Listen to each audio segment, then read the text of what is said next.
Hello दोस्तों। तो आज की वीडियो में हम शुगर पेशेंटों को दी जाने वाली दवाइयों के बारे में चर्चा करेंगे और इसमें दवाइयों के फार्मूले को देखकर दवाई के यूज के बारे में जानेंगे। तो इस वीडियो को देखने के बाद आप शुगर में इस्तेमाल की जाने वाली सभी मेडिसिन को आसानी से पहचान पाएंगे। तो डायबिटीज़ में हमारे ब्लड में ग्लूकोज की मात्रा बढ़ जाती है, जिसको हमें कम करने के लिए कुछ मेडिसिन का यूज करना पड़ता है। तो यह जो मेडिसिन होती हैं यह दो तरह से कार्य करती हैं। पहली मेडिसिन हमारे बॉडी में इंसुलिन के सिक्रेशन को बढ़ा देती है, जिससे इंसुलिन ग्लूकोज को ग्लाइकोजन में बदल देता है। और दूसरी मेडिसिन जो हमारे ग्लूकोज के प्रोडक्शन को घटा देती हैं। तो इन्हीं दोनों टाइप्स की मेडिसिन के बारे में हम चर्चा करने वाले हैं। तो चलिए स्टार्ट करते हैं। तो अब हम टाइप 1 की मेडिसिन के बारे में बात करने वाले हैं, यानी कि वह मेडिसिन जो बॉडी में इंसुलिन के सिक्रेशन को बढ़ा देती हैं।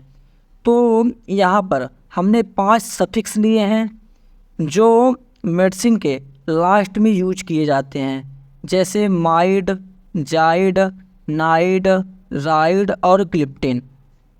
तो सफिक्स ऐसे वर्ड्स होते हैं जो किसी भी मेडिसिन के फार्मूले के लास्ट में यूज किए जाते हैं।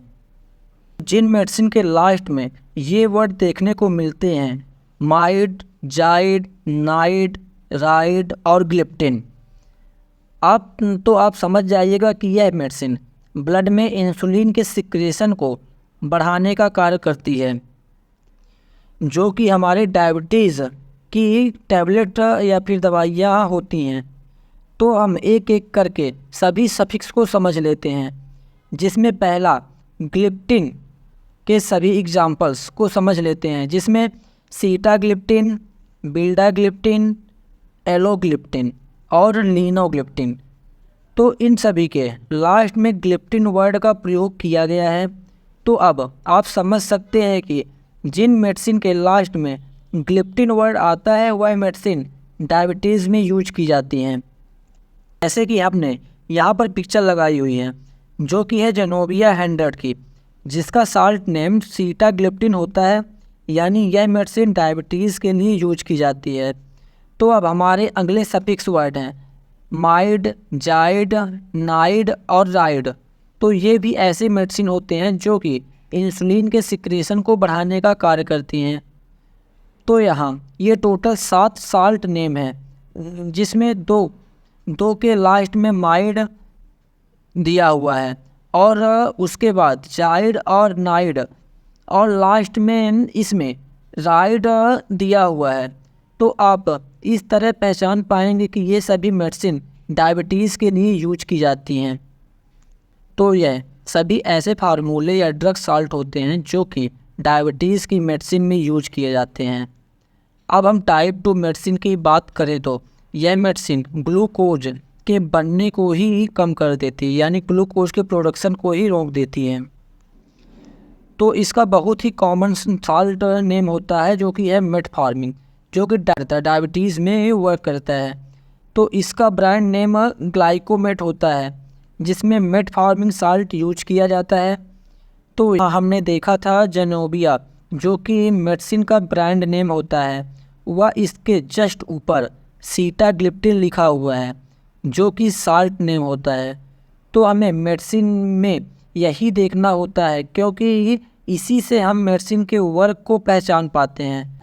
तो सबसे पहले हम देख लेते हैं कि अल्बेंडाजोल होता क्या है। अल्बेंडाजोल एंटीवार्म क्लास की मेडिसिन होती है, जो कि पेट में होने वाले कीड़े को मारने का कार्य करती है। तो अब हम टाइप ऑफ वार्म यानी वार्म के प्रकार को समझ लेते हैं। तो पहला वार्म होता है जियार्डिया, और दूसरा वार्म लीवर फ्लग, तीसरा वार्म टैप वार्म होता है, और हमारा चौथा वार्म पीप वार्म होता है, और हमारा लास्ट वार्म कोकीडिया वार्म होता है। तो यह रहे हमारे 5 प्रकार के वार्म जो कि पेट में पाए जाते हैं। अब हम मोड ऑफ ट्रांसमिशन को समझ लेते हैं, यानी यह फैलते कैसे हैं। तो इसमें पहला कंटामिनेटेड फूड यानी दूषित भोजन करना, दूसरा कंटेमिनेटेड वाटर यानी दूषित जल का सेवन करने पे, और इसमें तीसरा लैक ऑफ पर्सनल हाइजीन यानी स्वच्छता न रखने पर ये फैल सकते हैं। तो ये थे हमारे मोड ऑफ ट्रांसमिशन यानी जिससे ये कारण यह फैलते हैं। तो अब हम बात करते हैं सभी टैबलेट के बारे में जो वार्म के इलाज में इस्तेमाल की जाती हैं। तो अल्बेंडाजोल एक कंपोजिशन होता है जिसमें अलग अलग ब्रांड की टैबलेट्स आती हैं, जिसमें हमारी पहली टैबलेट जेंटल नाम से आती है जो कि जीएसके कंपनी द्वारा बनाई जाती है। जिसके यूजेस की बात करें तो जेंटल टैबलेट डॉक्टर द्वारा लिखी जाने वाली दवा है जो टैबलेट के रूप में उपलब्ध है। इसे मुख्यतः पेट में कीड़े के इलाज के लिए उपयोग किया जाता है। अब हमारी नेक्स्ट टैबलेट आती है जो कि नोवार्मा होती है जो कि एल्केम कंपनी द्वारा बनाई जाती है। अब इसके यूजेस की बात करें तो इसका भी सेम यूज होता है। यह पेट में होने वाले कीड़े यानी वार्म के इलाज में वर्क करती है। अब हमारी तीसरी नेक्स्ट मेडिसिन आती है जो कि है EBD 400 के नाम से, जो कि इंटास कंपनी द्वारा बनाई जाती है और इसका भी सेम यूज होता है जो कि पेट में होने वाले वार्म को किल करती है, वह फैलने से रोकती है। अब हमारी नेक्स्ट टैबलेट है बैंडी टैबलेट जो कि मैनकाइंड द्वारा बनाई जाती है और इसका भी इस्तेमाल पेट में होने वाले कीड़े के इलाज में किया जाता है।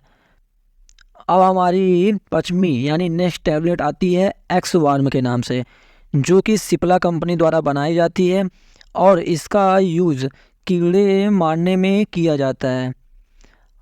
अब हमारी नेक्स्ट व लास्ट टैबलेट है जिसका नाम बेंजोल 400 होता है जो कि जी लैब कंपनी द्वारा बनाई जाती है, जिसका इस्तेमाल पेट में कीड़े मारने में किया जाता है। इसमें अल्बेंडाजोल कॉम्पोजिशन पाया जाता है। ये सभी मेडिसिन काफ़ी सेल होती हैं और आसानी से सभी मेडिकल स्टोर पर मिल जाती हैं। यह वीडियो केवल आपके नॉलेज पर्पज़ के लिए है। किसी भी दवा का इस्तेमाल डॉक्टर की सलाह के बिना ना करें क्योंकि दवाइयों के साइड इफ़ेक्ट भी हो सकते हैं। हम 20 ऐसी मेडिसिन के बारे में बात करने वाले हैं जो कि इंडिया में सबसे ज़्यादा इस्तेमाल की जाती है या फिर सबसे ज़्यादा सेल होती है, और यह वीडियो केवल आपके नॉलेज के लिए है, तो किसी भी दवा का इस्तेमाल खुद से ना करें। यहाँ पर पहली दवा है ज़ेनोबिया जो कि काफ़ी पॉपुलर मेडिसिन है जिसको MSD कंपनी द्वारा बनाई जाती है और इसमें सीटाग्लिप्टिन साल्ट का इस्तेमाल किया जाता है जो कि एक एंटी डायबिटीज़ मेडिसिन है जिसका इस्तेमाल ब्लड शुगर को कंट्रोल करने में किया जाता है। इसके बाद दूसरी मेडिसिन है बोलनी। ये आपको जेल और स्प्रे दोनों फॉर्म में मिल जाती है और इसे रैनबैक्सी कंपनी द्वारा बनाया जाता है। इसमें डाइक्लोफिनेक कंपोजिशन पाया जाता है। इसका यूज सभी प्रकार के जॉइंट्स पेन और मसल्स पेन में किया जाता है। अब अगली मेडिसिन है क्लेवम 625। ये आसानी से सभी मेडिकल स्टोर में मिल जाती है। इसे एल्केम कंपनी द्वारा बनाया जाता है। यह एक एंटीबायोटिक मेडिसिन है जिसमें 2 साल्ट एमॉक्सिसिलिन प्लस क्लेवुनिक एसिड पाया जाता है। इसका इस्तेमाल ईयर, थ्रोट, लंग्स और यूरिनरी ट्रैक इन्फेक्शन को ठीक करने के लिए किया जाता है। इसके बाद है फेनिसिडिल कफ सिरप। तो यह एक कफ सिरप है जिसे एबॉट कंपनी द्वारा बनाया जाता है और इसमें मेन कंपोनेंट्स डेक्स्ट्रोमेथर्फेन पाया जाता है और इसका इस्तेमाल खांसी में किया जाता है। अब इसमें अगली पॉपुलर मेडिसिन है सेफ्टम टैबलेट जो कि जीएसके कंपनी द्वारा बनाई जाती है और इसमें सेफ्रोक्सिम साल्ट का इस्तेमाल किया जाता है। ये एक एंटीबायोटिक होती है जिसका इस्तेमाल सभी प्रकार के इन्फेक्शन में किया जाता है। इसके बाद नेक्स्ट पॉपुलर मेडिसिन है लीव 52 जिसे हिमालय कंपनी द्वारा बनाया जाता है। यह एक आयुर्वेदिक मेडिसिन होती है जो कि लीवर सप्लीमेंट्स होती है यानी लीवर में होने वाली सभी प्रॉब्लम्स में यूज की जाती है। अब इसमें अगली मेडिसिन है मोनोसिप। मोनोसिप भी काफ़ी पॉपुलर मेडिसिन है जिसे अरिस्टो कंपनी द्वारा बनाया जाता है। यह भी एक एंटीबायोटिक होती है जो कि टैबलेट व इंजेक्शन दोनों फॉर्म में आती है। इसका इस्तेमाल इन्फेक्शन में किया जाता है। अगली मेडिसिन है कोरेक्स, जिसे पिफाइजर कंपनी द्वारा बनाया जाता है। यह सिरप फॉर्म में अवेलेबल रहती है। इसका इस्तेमाल एलर्जिक कफ में किया जाता है, यानी जिसे एलर्जी होती है और साथ में खांसी भी होती है, उसे यह कोरेक्स सिरप दी जाती है। इसके बाद यहाँ पर है डेक्सोरेंज आयरन, जिसे फ्रैंको इंडियन कंपनी द्वारा बनाया जाता है और यह सिरप और टैबलेट दोनों फॉर्म में मिल जाती है। इसमें फोलिक एसिड, विटामिन B12 और आयरन पाया जाता है। इसका इस्तेमाल खून की कमी को पूरा करने में किया जाता है। इसके अलावा हमारी बॉडी में विटामिन B12 या आयरन की कमी हो जाती है तब भी इसका इस्तेमाल किया जाता है। इसके बाद यहाँ पर है बीटाडीन। तो बीटाडीन का इस्तेमाल लगभग सभी जगह किया जाता है, जिसे विन मेडिकेयर द्वारा बनाया जाता है। इसमें पोविडोन आयोडीन साल्ट पाया जाता है, जो कि एक एंटीसेप्टिक है। इसका इस्तेमाल घाव और सर्जरी के बाद होने वाले घाव को इन्फेक्शन से बचाने के लिए किया जाता है। इसके बाद यहाँ पर अगली मेडिसिन है रिवाइटल, जिसे रैनबैक्सी कंपनी द्वारा बनाया जाता है। यह एक मल्टीविटामिन सप्लीमेंट्स होता है। अब इसके बाद है बीकासुल, जिसे पिफाइजर कंपनी द्वारा बनाया जाता है। यह एक विटामिन B कॉम्प्लेक्स है, जिसमें सभी विटामिन B मिल जाते हैं। इसका इस्तेमाल सार, टंग, माउथ अल्सर यानी मुंह में छाले हो जाते हैं तब किया जाता है, और विटामिन B की कमी को पूरा करने के लिए भी इस टैबलेट का इस्तेमाल किया जा सकता है। अब अगली दवाई है आस्थालिन। तो आस्थालिन को सिप्ला कंपनी द्वारा बनाया जाता है। इसका मेन साल्ट है सल्ब्यूटामोल, जिसका इस्तेमाल अस्थमा के केस में किया जाता है। अब अगली पॉपुलर मेडिसिन है कालपोल, जिसे GSK कंपनी द्वारा बनाया जाता है। इसमें पैरासीटामोल कंपोजिशन पाया जाता है। इसका इस्तेमाल एंटीपायरेटिक्स और एनाल्जेसिक दोनों केस में किया जाता है, यानी जब भी किसी को दर्द होता है या बुखार होता है, दोनों ही केस में इसका इस्तेमाल किया जा सकता है। अब हमारी नेक्स्ट मेडिसिन है टैक्सिम ओ, जिसे एल्केम कंपनी द्वारा बनाया जाता है, जिसमें सिफेक्सिम साल्ट पाया जाता है और यह एक एंटीबायोटिक होती है, जिसका इस्तेमाल बैक्टीरियल इन्फेक्शन में किया जाता है। इसके बाद है बोवेरान। बोवेरान आपको टैबलेट व इंजेक्शन दोनों फॉर्म में मिल जाती है, जिसे नोवार्टिस कंपनी द्वारा बनाया जाता है। इसमें डाइक्लोफिनेक कंपोजिशन पाया जाता है, जिसका इस्तेमाल पेन एंड स्वेलिंग दोनों केस में किया जाता है। इसके बाद नेक्स्ट पॉपुलर मेडिसिन है स्टोरवास। इसको रैनबैक्सी कंपनी द्वारा बनाया जाता है। इसमें एटोरवास्टेटिन साल्ट पाया जाता है, जो कि बैड कोलेस्ट्रॉल को कम करता है और साथ ही साथ हार्ट डिजीज़ में भी इसका इस्तेमाल किया जाता है। इसके बाद यहाँ पर है सेलकाल। तो सेलकाल को इल्डर कंपनी द्वारा बनाया जाता है। यह कैल्शियम और विटामिन D3 सप्लीमेंट्स है, जिसमें आपको कैल्शियम और विटामिन D3 दोनों ही मिल जाते हैं। तो जब भी हमारी बॉडी में कैल्शियम या विटामिन D3 की कमी होती है तब इस टैबलेट का इस्तेमाल किया जा सकता है। नेक्स्ट है जिफी। यह भी काफ़ी पॉपुलर एंटीबायोटिक्स है, जिसे FDC कंपनी द्वारा बनाया जाता है। इसमें सिफेक्सिम साल्ट पाया जाता है। जब भी हमें बैक्टीरियल इन्फेक्शन या फिर फीवर होता है तब इसका इस्तेमाल किया जाता है। इसके बाद है जेंटल, जिसे GSK कंपनी द्वारा बनाया जाता है, जिसमें रेनिटिडीन साल्ट पाया जाता है, जिसका इस्तेमाल हार्ट बर्न यानी सीने में जलन और एसिडिटी व गैस में किया जाता है। तो यहाँ हमने 20 ऐसी मेडिसिन के बारे में बात की है जो कि इंडिया में सबसे ज़्यादा सेल होती है, वह सबसे ज़्यादा इस्तेमाल की जाती है। फ्लूकोनाजोल टैबलेट के बारे में, जो कि एक एंटी फंगल मेडिसिन है, जिसका इस्तेमाल फंगल एंड ईस्ट इन्फेक्शन को दूर करने के लिए किया जाता है। कैंडिडा फंगल्स, यह हमारी बॉडी में काफ़ी प्रॉब्लम्स क्रिएट करती हैं, जैसे कि माउथ में ओरल थ्रस्ट और वजाइनल में वजाइनल ईस्ट इन्फेक्शन कॉज करती है। फ्लूकोनाजोल टैबलेट का उपयोग बहुत सारे फंगल इन्फेक्शन को ठीक करने के लिए किया जाता है, जैसे कि रिंगवर्म यानी कि दाद, फंगल इन्फेक्शन ऑफ नेल्स में फंगल इन्फेक्शन हो जाता है। इसके अलावा fungal infection of mouth and vaginal east infection में भी फ्लूकोनाजोल टैबलेट का यूज किया जाता है। एंड फंगल यूरिन इन्फेक्शन आदि में भी किया जाता है। यह टैबलेट मार्केट में कई नामों से मिल जाती है, जैसे AF 150, 1 कैम 150 एंड जोकाम 150 और फ्लूका 150 के नाम से मार्केट में अवेलेबल रहती है। यह 150 mg की एक गोली होती है। इसे हफ्ते में 1 गोली लेनी पड़ती है। इसे खाना खाने के बाद लेना चाहिए। इसके डोजेस की बात करें तो यह मरीज की इन्फेक्शन व कंडीशन पर डिपेंड करता है। फ्लूकोनाजोल टैबलेट को डॉक्टर की सलाह से ही लेना चाहिए। यदि आपको फंगल इन्फेक्शन होता है तो आप डॉक्टर से मिलकर ही मेडिसिन का प्रयोग करें। साथ ही हम यह भी जान लेते हैं कि फंगल इन्फेक्शन होने का कारण क्या है और इससे कैसे बचा जा सकता है। तो जब भी गर्म या नमी वाला मौसम होता है उस समय फंगल इन्फेक्शन होने के चांसेस बढ़ जाते हैं। यदि आप पर्सनल हाइजीन मेंटेन नहीं करते हैं, साफ़ सफाई नहीं रखते हैं, तब भी आपको फंगल इन्फेक्शन होने के चांसेस बढ़ जाते हैं। यदि आपको बहुत ज़्यादा पसीना आता है, उन व्यक्तियों को भी फंगल इन्फेक्शन की ज़्यादा शिकायतें रहती हैं। और यदि आप लंबे समय तक गीले कपड़े पहन के रखते हैं तब भी आपको फंगल इन्फेक्शन हो सकता है। और जिन पेशेंटों में इम्यूनिटी वीक होती है उनको भी फंगल इन्फेक्शन होने के चांसेस बहुत ज़्यादा रहते हैं। तो इसमें हमारी सबसे पहली ट्यूब आती है बीटाडीन ऑइंटमेंट के नाम से।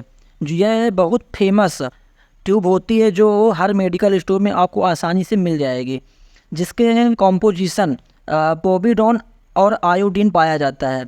इसे घाव या फिर वुंड में दिन में 2 बार अप्लाई करना होता है, जिससे घाव जल्दी ठीक होता है। अब हमारी नेक्स्ट क्रीम आती है नियोस्पोरिन क्रीम, जिसमें ड्रग साल्ट पाया की बात करें तो इसमें नियोमाइसिन सल्फेट, पॉलीमैक्सिन सल्फेट और बेसिटाइसिन जिंक पाया जाता है।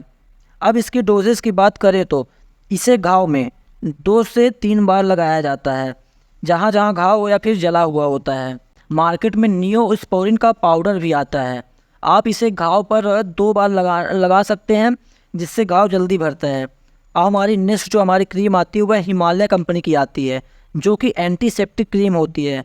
इसका इस्तेमाल तब किया जाता है जब स्किन कहीं से हल्की फुल्की जली होती है। यदि ज़्यादा स्किन जल जाती है तो यह क्रीम ज़्यादा काम नहीं करती है। तो दोस्तों, अब हमारी नेक्स्ट क्रीम है सोफ्रामाइसिन क्रीम, जो कि आसानी से सभी मेडिकल स्टोर पर मिल जाती है। इसमें ड्रग साल्ट की बात करें तो फेमाइसीटीन पाया जाता है। इसकी डोजेस की बात करें तो इसे दिन में 2 बार, यानी घाव जहाँ यदि घाव ज़्यादा है तो आप इसे दिन में 3 बार भी लगा सकते हैं। अब हमारी नेक्स्ट जेल आती है सिल्वरेक्स एसएसडी के नाम से, जिसमें हमारा ड्रग साल्ट सिल्वर सल्फाडिजीन और क्लोरहेक्सीडीन पाया जाता है। इसे भी हम दिन में 2 से 3 बार घाव या फिर जली हुई जगह पर अप्लाई कर सकते हैं। अब हमारी नेक्स्ट जेल आती है सिल्वरेक्स नाम से, जिसमें ड्रग साल्ट सिल्वर नाइट्रेट पाया जाता है। यह भी काफ़ी यूज़ होने वाली जेल होती है। यह घाव को ठीक करने व ठंडाहट पहुंचाने में कार्य करती है। अब इसकी डोजेस की बात करें तो इसको हम घाव के हिसाब से यूज, या फिर ज़्यादा घाव है तो हम इसे दिन में 3 बार, व यदि कम घाव है तो हम इसे दिन में 2 बार ही यूज करते हैं। अब हमारी आखिरी व नेक्स्ट क्रीम आती है मेगा हील के नाम से, जिसमें ड्रग कंपोनेंट एमोर्फन पाया जाता है। इसे दिन में 2 बार घाव पर अप्लाई करना होता है। तो हमारी पहली आई ड्रॉप है रिफ्रेश टीयर आई ड्रॉप। ये काफ़ी कॉमन आई ड्रॉप होती है, जो कि बिना डॉक्टर के प्रिस्क्रिप्शन के यूज की जा सकती है। और इसमें कार्बोक्सी मेथाइल सेलुलोज 0.5% कंपोजिशन पाया जाता है। अब इसके यूजेस की बात करें तो इसे ड्राई आइज़ में यूज किया जाता है, यानी कि जब हमारी आंखें सूख जाती हैं तब इसका इस्तेमाल किया जाता है। अब हमारा नेक्स्ट आई ड्रॉप है आई टोन आई ड्रॉप। तो यह भी काफ़ी पॉपुलर आई ड्रॉप होता है। यह आयुर्वेदिक आई ड्रॉप होता है, जिसमें नीम, तुलसी, टर्मरिक और हनी जैसे बहुत से कंपोजिशन पाए जाते हैं। और यह आई ड्रॉप आयुर्वेदिक होने के कारण इसके कोई भी साइड इफ़ेक्ट देखने को नहीं मिलते हैं। और यह क्लियर विज़न को प्रमोट करता है। यह कंजक्टिवाइटिस, पिंक आइज़ और रेड आइज़ जैसे प्रॉब्लम्स में यूज की जाती है। तो दोस्तों, अब हमारी अगली आई ड्रॉप है ओफ्था केयर आई ड्रॉप, जो कि हिमालय कंपनी द्वारा बनाई जाती है। इसमें हनी, रोज जैसे बहुत से इंग्रेडिएंट पाए जाते हैं। इसके यूजेस की बात करें तो इसमें इसे आई स्ट्रेन, यानी आँखों में ज़्यादा जोर पड़ने पर, यानी जब भी हम पढ़ाई करते हैं तो हमारी आँखों पे ज़्यादा जोर पड़ता है, और आँखों में रेडनेस और ड्राइनेस जैसी कंडीशंस में यूज किया जाता है। अब हमारी नेक्स्ट आई ड्रॉप आती है सिनेरिया मैरिटिमा होम्योपैथिक आई ड्रॉप। यह काफ़ी इस्तेमाल होने वाली होम्योपैथिक आई ड्रॉप होती है, क्योंकि यह आँखों की बहुत सी प्रॉब्लम्स को सॉल्व करने का कार्य करती है। इसकी यूजेस की बात करें तो यदि आँखों में चोट लग जाना और कैटरेक्स होना, eye strain, blur vision, chronic conjunctivitis और पुअर नाइट विज़न में यूज की जाती है। यह आपको होम्योपैथिक स्टोर में आसानी से मिल जाती है। अब हमारी नेक्स्ट आई ड्रॉप डिस्ट्री आई ड्रॉप्स के नाम से आती है, जो कि पतंजलि कंपनी द्वारा बनाई जाती है। इसमें ऑनियन यानी प्याज, जिंजर यानी अदरक और हनी ये तीनों कंपोनेंट्स पाए जाते हैं। इसकी यूजेस की बात करें तो यह age related eye conditions like cataracts, glaucoma and low vision में यूज की जाती है, और साथ ही साथ इसमें एंटीबायोटिक प्रॉपर्टीज़ पाई जाती हैं, जिससे हमारी आँखों पे इन्फेक्शन होने पर हम इस आई ड्रॉप का इस्तेमाल कर सकते हैं।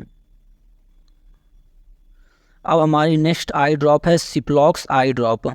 यह सिप्ला कंपनी द्वारा बनाई जाती है और यह प्रिस्क्राइब मेडिसिन होती है, यानी आई ड्रॉप होती है, यानी बिना डॉक्टर की सलाह के यूज नहीं करना चाहिए। यह आई ड्रॉप ईयर और आई दोनों में वर्क करती है।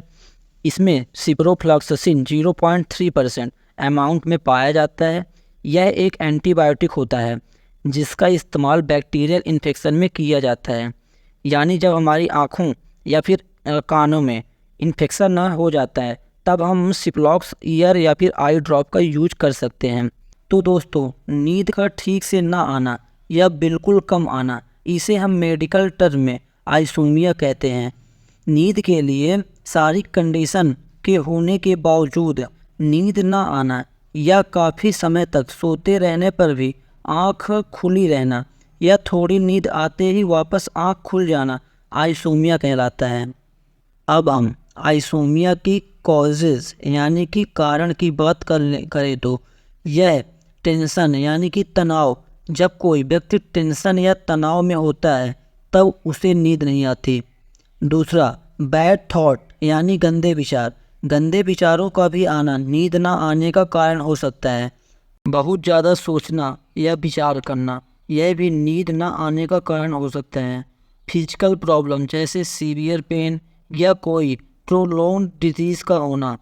इंक्रीज्ड ब्लड यूरिया यानी कि ब्लड में यूरिया के स्तर का बढ़ जाना नींद ना आने का कारण हो सकता है। बैड हैबिट्स यानी बुरी आदतें, इन सब के कारण आइसोमिया की कंडीशन हो सकती है। यदि आइसोमिया किसी को हो जाती है तो उसके कुछ निम्न सिम्टम्स हो सकते हैं, जिसमें हम जान सकते हैं कि इस पेशेंट को आइसोमिया की कंडीशन है।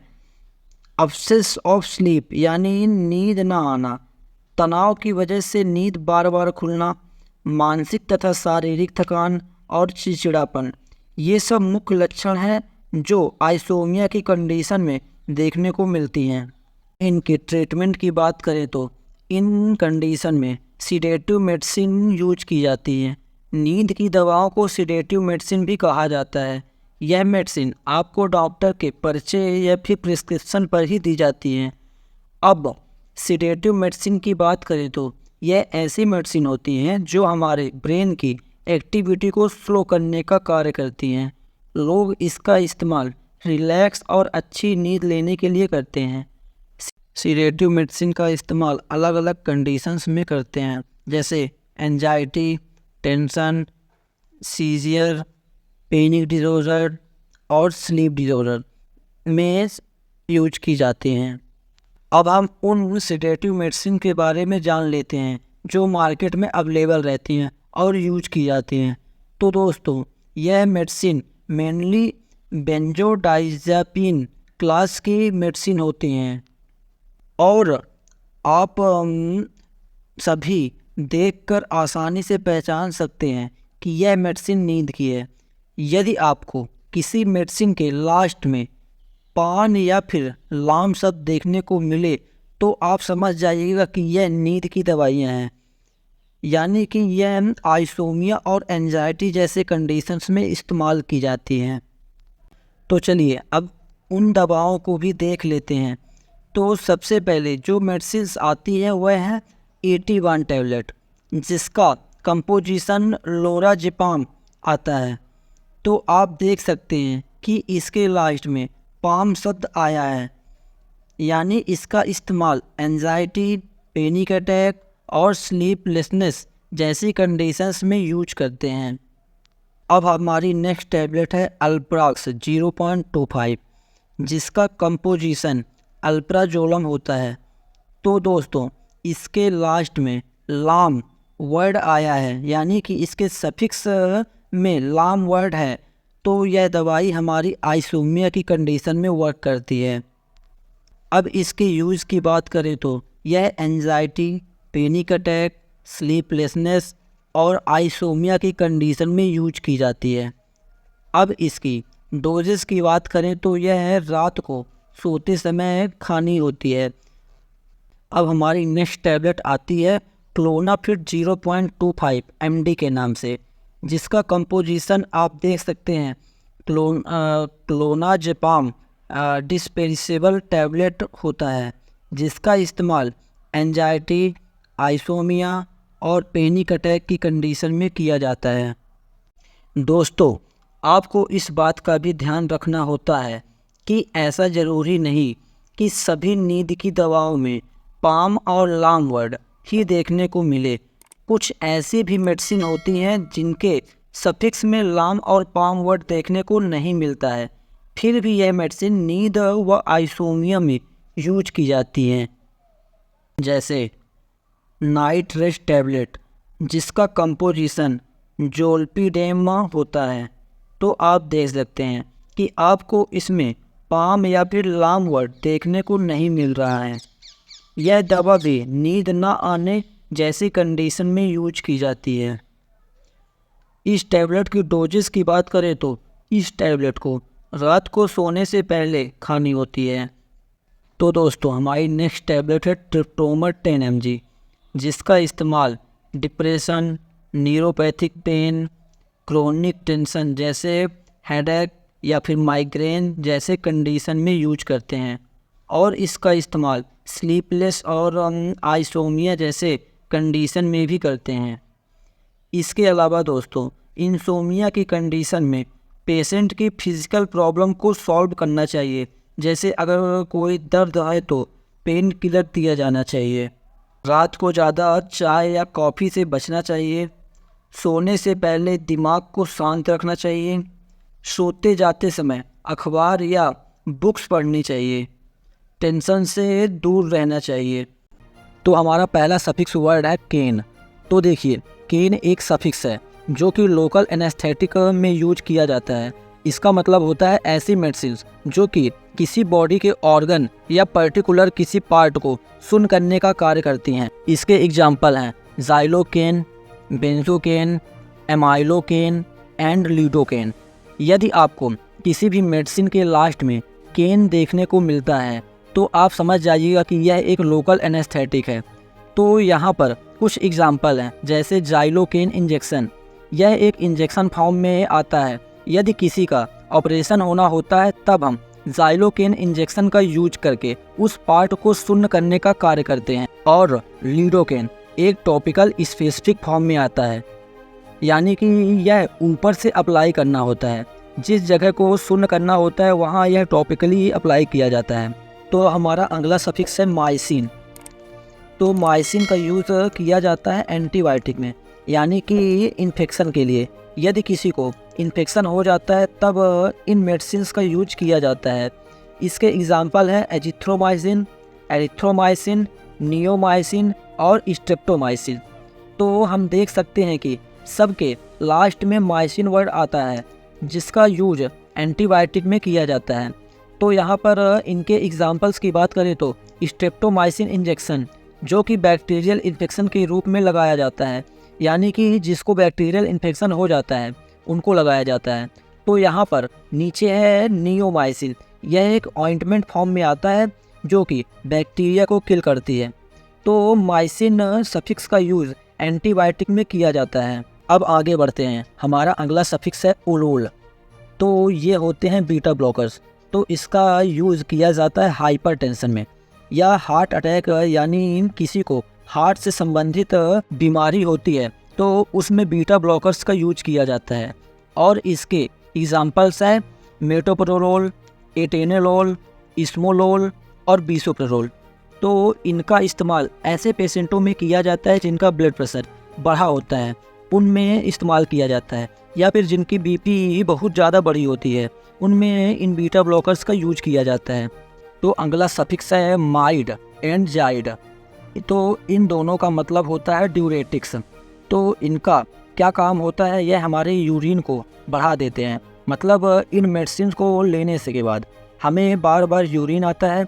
यह मेडिसिन ऐसे पेशेंटों को दी जाती हैं जिनका ब्लड प्रेशर बढ़ा होता है यानी बीपी बढ़ी होती है, या फिर जिनके शरीर में सूजन होती है यानी एडिम होता है, तो उन्हें ड्यूरेटिक्स दिए जाते हैं। तो इनके एग्जांपल देख ले तो इनके एग्जांपल हैं फ्यूरोसिमामाइड, ब्यूमेटानाइड, बेंजाथाइजाइड और क्लोरोथाइजाइड।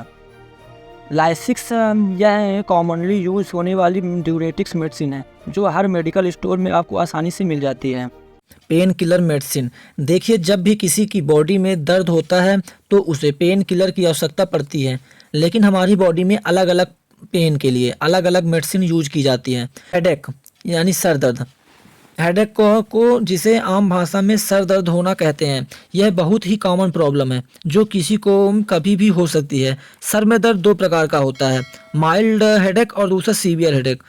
जब किसी को हल्का दर्द होता है तो हम उसे एस्पिरिन और आइबुप्रोफेन टैबलेट दे सकते हैं, और जब किसी में सीवियर हेडेक यानी तेज सर दर्द होता है तब एस्पिरिन और आइबुप्रोफेन यह टैबलेट काम नहीं करती हैं। तब हमें कोई कॉम्बिनेशन वाली टैबलेट यूज करनी पड़ सकती है जिसमें दो कंपोनेंट मिक्स होते हैं, जैसे कि कॉम्बीफ्लाम टैबलेट।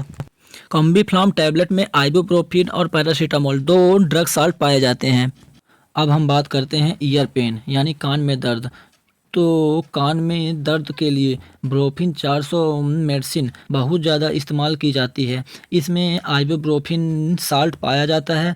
इसके साथ हम सिफ्लॉक्स ईयर ड्रॉप का इस्तेमाल कर सकते हैं जो कि एक एंटीबायोटिक है यानी कि इन्फेक्शन को कम करता है, और इसमें सिप्रोफ्लॉक्सासिन साल्ट पाया जाता है।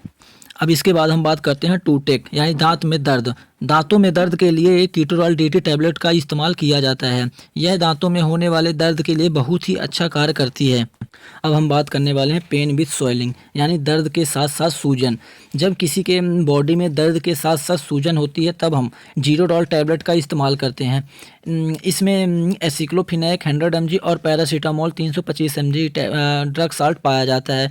यह मुख्यतः जोड़ों के दर्द व कमर के दर्द में इस्तेमाल की जाती है। स्टमच पेन यानी पेट में दर्द।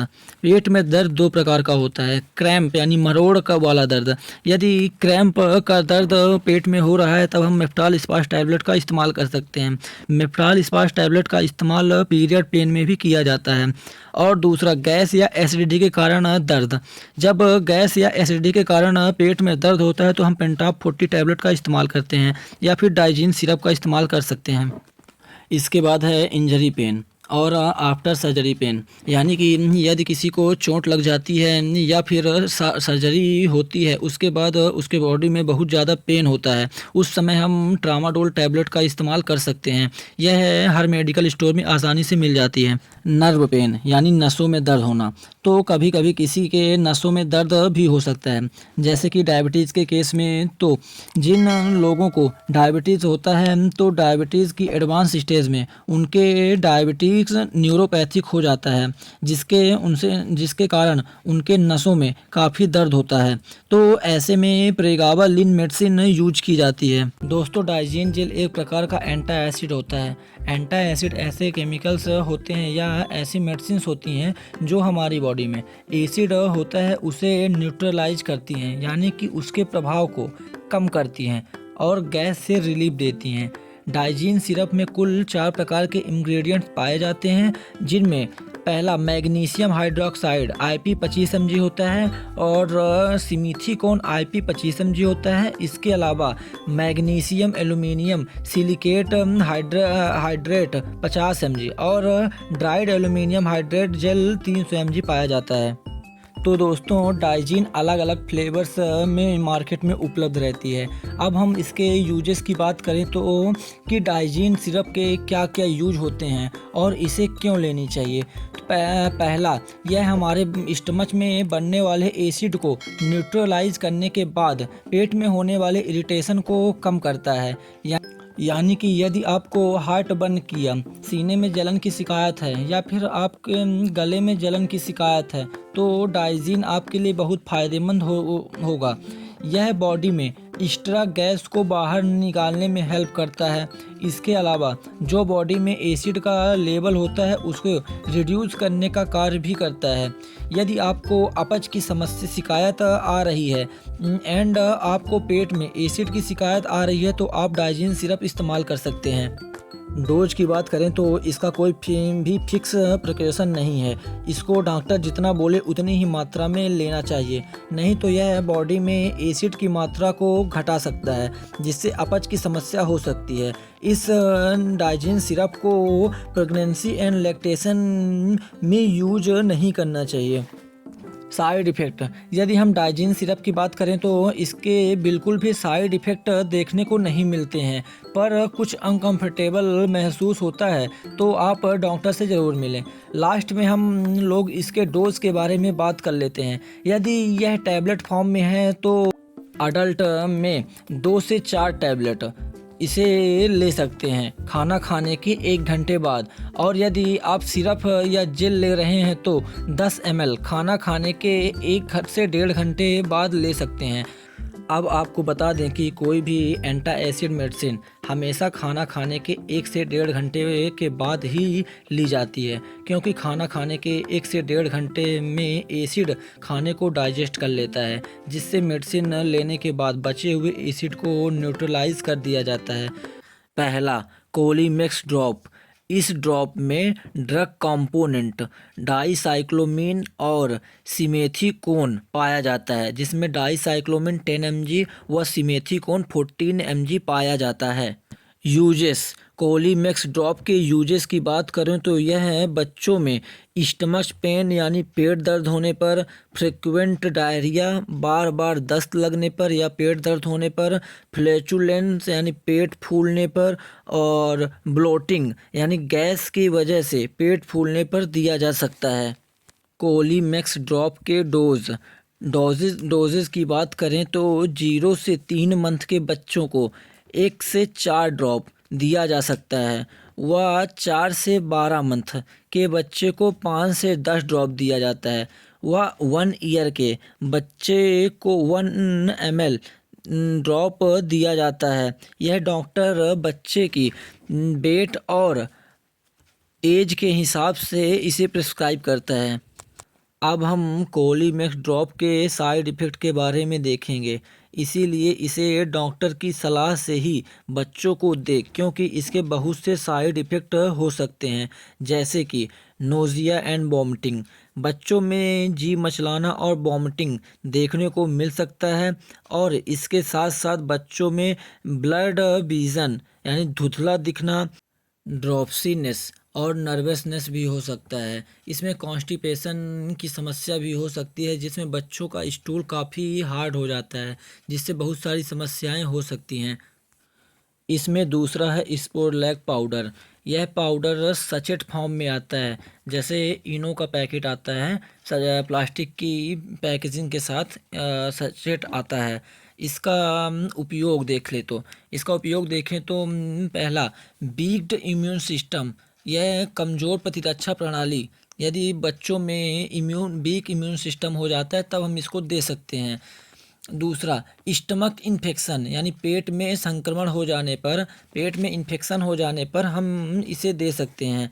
और तीसरा पुअर डाइजेशन, यदि खाना ठीक से ना पच रहा हो या फिर बच्चा जो है वह उल्टी कर दे रहा हो बार बार, उसका डाइजेशन सही से काम ना कर रहा हो, तो अब हम स्पोरलैक पाउडर को दे सकते हैं। चौथा डायरिया, डायरिया या फिर दस्त लगने पर हम इस सचेट को दे सकते हैं। डोजेस, स्पोरलैक पाउडर के डोजेस की बात करें तो 0 से 6 मंथ के बच्चों को आधा सचेट सुबह व शाम दूध या पानी में घोल कर दे सकते हैं। और 6 से 12 मंथ के बच्चे को पूरा एक सचेट दूध या फिर पानी के साथ घोल कर सुबह और शाम एक एक सचेट दिया जा सकता है। साइड इफ़ेक्ट, स्पोरलैक पाउडर के साइड इफ़ेक्ट की बात करें तो इसमें गैस और ब्लोटिंग हो सकती है, यानी गैस की वजह से पेट का फूलना। बच्चों में स्पोरलैक पाउडर की वजह से पेट में सूजन, पेट फूल सकता है गैस की वजह से। तीसरा है cetirizine drop. Cetirizine drop uses की बात करें तो स्नीजिंग यानी छींक आने पर, कफिंग खांसी आने पर, रनिंग नोज बहती नाक, वाटरी आई आँखों में पानी आने पर, और रैसेस यानी लालिमा होने पर हम सिट्राजिन सिरप का यूज कर सकते हैं बच्चों में। अब इसकी डोजेस की बात करें तो 0 से 5 mg प्रति केजी पर डोज दिया जा सकता है। यह डॉक्टर बच्चे के वेट के हिसाब से कैलकुलेट करके देते हैं। यह हर बच्चों के लिए उनके वेट के हिसाब से अलग अलग हो सकता है। जनरली हम 10 kg वेट वाले चाइल्ड को 2.5 mg एक दिन में सिट्राजिन सिरप दे सकते हैं। सिट्राजिन ड्रॉप के साइड इफ़ेक्ट, सिट्राजिन टैबलेट के साइड इफ़ेक्ट की बात करें तो ड्राई माउथ, यानी बच्चे का मुंह सूख जाएगा, वह रोएगा, वह पानी मांगेगा। फीलिंग सिक व डिजीनेट, बच्चों को चक्कर आना, कमजोरी महसूस होना आदि शामिल हैं। और इसमें बच्चों को डायरिया यानी दस्त भी लग सकता है। चौथा हमारा है paracetamol oral suspension. Paracetamol tablet आती है, लेकिन बच्चों में ड्रॉप फॉर्म में यह है या फिर सिरप फॉर्म में आती है। इसमें कंपोजिशन में पैरासीटामोल 120 mg का सस्पेंशन होता है, जिसका यूज यानी उपयोग फीवर, पेन और बच्चों में बॉडी पेन में किया जाता है। यह बच्चों में काफ़ी बार यूज होने वाली दवाई है, क्योंकि बच्चों में काफ़ी बार फीवर और पेन की समस्याएं देखने को मिलती हैं। डोज की बात करें तो 3 मंथ से 1 साल के बीच के बच्चों में 2.5 ml दिया जाता है। दिन में 3 बार इसे दे सकते हैं। और वहीं 1 साल से 6 ईयर तक के बच्चों में यह 5 से 10 ml ड्रॉप दिन में 3 बार दिया जा सकता है। साइड इफ़ेक्ट की बात करें तो पैरासीटामोल सस्पेंशन के बहुत से साइड इफ़ेक्ट हो सकते हैं, इसलिए इसे डॉक्टर के प्रिस्क्रिप्शन पर ही बच्चों को देना चाहिए। ब्लडी और ब्लैक टेरी स्टूल, ब्लड के साथ हुआ ब्लैक स्टूल पास होने लगता है। बच्चों का यूरिन ब्लडी या धुतला कलर का हो सकता है। बच्चों की त्वचा पर रैशेस पड़ जाते हैं, वह पिंपल्स या फुंसी हो सकती हैं। आँखों में होने वाली 7 प्रकार की बीमारियों के बारे में चर्चा करेंगे, जिसमें पहला कंजक्टिवाइटिस यानी आँख आना, दूसरा कैटरेक्ट्स यानी सफ़ेद मोतियाबिंदु, तीसरा ग्लूकोमा यानी काला मोतियाबिंदु, चौथा ब्लेफाइटिस यानी पलकों की सूजन, पाँचवा कीरेटाइटिस यानी कॉर्निया में सूजन, छठवां टेरेजियम यानी आँख में नाखूना, और सातवां स्टाई यानी बिल्ली या फिर गुहेरी। पहला कंजक्टिवाइटिस, इसका मतलब होता है आँख आना या फिर गुलाबी आँख, जिसे हम पिंक आई भी बोल देते हैं, और यह एक वायरल डिजीज़ होती है और ये कभी कभी बैक्टीरिया के कारण भी हो सकती है। दूसरा कैटरेक्ट्स, इसे हम आम भाषा में मोतियाबिंद कहते हैं। यह एक प्रकार का सफ़ेद मोतिया होता है। इसका कारण यह एक एज रिलेटेड डिजीज़ होती है। एज जैसे जैसे बढ़ती जाती है, इसके चांसेस बढ़ते जाते हैं। वह जिन लोगों का शुगर बढ़ा हुआ होता है, उनके ज़्यादा चांसेस होते हैं कैटरेक्ट्स होने के।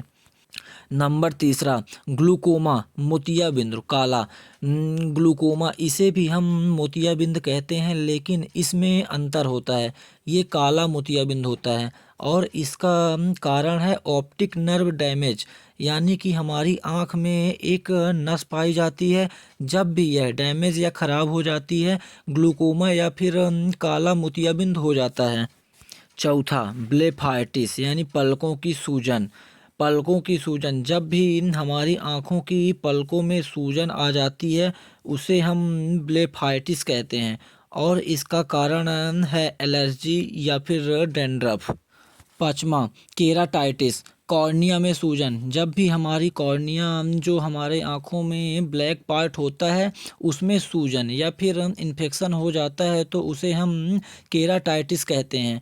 इसका कारण इंजरी यानी चोट लग जाना या ज़्यादा कॉन्टैक्ट लेंसेज का यूज करते हैं उसके कारण भी यह हो सकता है। छठवां टेरेजियम, आँख में नाखूना, तो यह भी एक आँखों की बीमारी है, तो इसे हम आम भाषा में आँखों में नाखूना आना भी बोल देते हैं, जिसमें हमारी आँखों में एक एबनॉर्मल ग्रोथ हो जाती है, जिसके कारण इसका कारण है यदि ज़्यादा समय तक सूरज की किरणें हमारी आँखों पर पड़ती हैं तो उसके कारण हो सकता है। सातवां स्टाई, आँखों की आखिरी बीमारी है स्टाई, तो इसे हम आम भाषा में बिल्नी या फिर गुहेली बोल देते हैं या फिर फुंसी होना भी बोल देते हैं, जिसमें हमारी आँख के ऊपर फुंसी हो जाती है, तो इसका कारण होता है blockage of oil gland in the eyelids. Safi syrup बहुत से कॉम्पोजिशन से मिलके बनी होती है, पर इनमें से नीम, सिरैटा, साना, तुलसी आदि हैं। नीम ब्लड प्यूरीफायर की तरह कार्य करती है, जिसमें कि स्किन से जुड़ी हुई समस्याओं को दूर करने में काफ़ी मदद मिलती है। सिरैटा स्किन की टॉक्सिसिटी को दूर करने का कार्य करता है। साथ ही साना हमारे कॉन्स्टिपेशन को या कब्ज को ठीक करने में का कार्य करता है। इसके साथ ही साथ तुलसी ब्लड सर्कुलेशन को सही करने का कार्य करती है, वह स्किन में ग्लो को बनाए रखने का कार्य भी करती है। डोजेज, साफ़ी सिरप की डोजेज की बात करें तो इसे बच्चों में जो कि 14 साल से बड़े हैं उनको 5 ml खाली पेट सुबह शाम दी जाती है। वह 18 साल से बड़े लोगों को 10 ml खाली पेट सुबह शाम दी जा सकती है। Calpol 500 mg tablet, Calpol 500 mg में पैरासीटामोल कंपोनेंट पाया जाता है। यह 2 नामों से मार्केट में उपलब्ध रहती है, कालपोल 500 mg और कालपोल 650 mg। इसके यूजेस, कालपोल टैबलेट का यूज फीवर एंड पेन को रिड्यूस करने के लिए किया जाता है। कालपोल 500 mg की टैबलेट प्रेग्नेंट महिलाओं के लिए भी सुरक्षित होती है, पर किसी भी टैबलेट का यूज डॉक्टर की सलाह से ही करना चाहिए। डोजेस की बात करें तो सुबह शाम बीडी या फिर टीडीएस दे सकते हैं, या दिन में 3 बार सुबह शाम दोपहर दे सकते हैं। पेशेंट की कंडीशन के हिसाब से इसको दे सकते हैं। साइड इफ़ेक्ट में ज़्यादा टाइम तक लेने से स्टमक पेन, पेट में दर्द, नोज़िया, मिचली आना, वोमिटिंग, उल्टी होना आदि शामिल हो सकते हैं। कॉम्बीफ्लाम टैबलेट, इसमें कॉम्बीफ्लाम में ड्रग कंपोनेंट पाया जाता है ibuprofen 400 mg plus paracetamol 325 mg। Combiflam tablet के यूजेस, ये पेन रिलीफ में काम आता है और ये ट्रीटमेंट ऑफ फीवर यानी बुखार में काम आता है। कॉम्बिनेशन टैबलेट में 2 दर्द निवारक दवाएं शामिल होती हैं, ये साथ मिलकर दर्द, बुखार और सूजन को कम करने के लिए काम करती हैं। डोजेस की बात करें तो ये सुबह शाम बीडी यानी दिन में 2 बार दे सकते हैं। और साइड इफ़ेक्ट इसके हार्ट बर्न, सीने में जलन होना, इंडाइजेशन, अपच हो जाना, नोज़िया, मिचली आना और स्टमच पेन शामिल हो सकते हैं। चेस्ट एंड कोल्ड टैबलेट, इसमें ड्रग कंपोनेंट पाया जाता है cetirizine 5 mg plus paracetamol 325 mg plus phenylephrine 10 mg पाया जाता है। इसकी यूजेस की बात करें ट्रीटमेंट ऑफ कॉमन कोल्ड और फीवर एंड पेन में भी यूज किया जाता है। डोजेस की बात करें तो सुबह शाम BT यानी दिन में 2 बार दे सकते हैं। चेस्ट एंड कोल्ड टैबलेट का इस्तेमाल सामान्य जुखाम और एलर्जी के लक्षणों जैसे बहती नाक, ब्लॉक नाक, छींक, कंजेशन, बेचैनी और बुखार के इलाज में किया जा सकता है। इसके साइड इफ़ेक्ट नोज़िया, वोमिटिंग, उल्टी होना, हेडेक, सिर दर्द, डिजीनेस, चक्कर आना, स्लीपिंग, नींद आना आदि शामिल हो सकते हैं। क्लेवम 625 mg टैबलेट, इसमें ड्रग कंपोनेंट पाया जाता है amoxicillin 500 mg plus clavulanic acid 125 mg। Uses treatment of bacterial infection, इसका यूज बैक्टीरियल इन्फेक्शन को ट्रीट करने के लिए किया जाता है। क्लेवम 625 mg टैबलेट एक एंटीबायोटिक होती है जिसका इस्तेमाल रिस्पिरेटरी ट्रैक इन्फेक्शन में और UTI इन्फेक्शन और बोन का इन्फेक्शन और ओरल कैविटी इन्फेक्शन आदि में किया जाता है और मुख्य रूप से इसका घाव को सुखाने के लिए भी मुख्य रूप से यूज किया वर्क करती है। साइड इफ़ेक्ट की बात करें तो साइड इफ़ेक्ट वॉमिटिंग यानी उल्टी होना, नोज़िया, मिचली आना और डायरिया यानी दस्त लगना आदि शामिल हो सकते हैं। एजीवॉक 500 mg टैबलेट, इसमें ड्रग कंपोनेंट एजिथ्रोमाइसिन 500 mg पाया जाता है। यूजेस की बात करें तो ट्रीटमेंट ऑफ बैक्टीरियल इन्फेक्शन में इसका यूज किया जाता है। डोजेस की बात करें तो दिन में 1 बार यानी दिन में OD दी जा सकती है। और एजीवॉक टैबलेट एक एंटीबायोटिक टैबलेट होती है जिसका इस्तेमाल RTI यानी respiratory track infection, UTI infection, bone infection, oral cavity infection और आँख, नाक, कान, गला आदि के संक्रमण में भी किया जाता है। साइड इफ़ेक्ट की बात करें तो वॉमिटिंग, एब्डोमिनल पेन और डायरिया आदि शामिल हैं।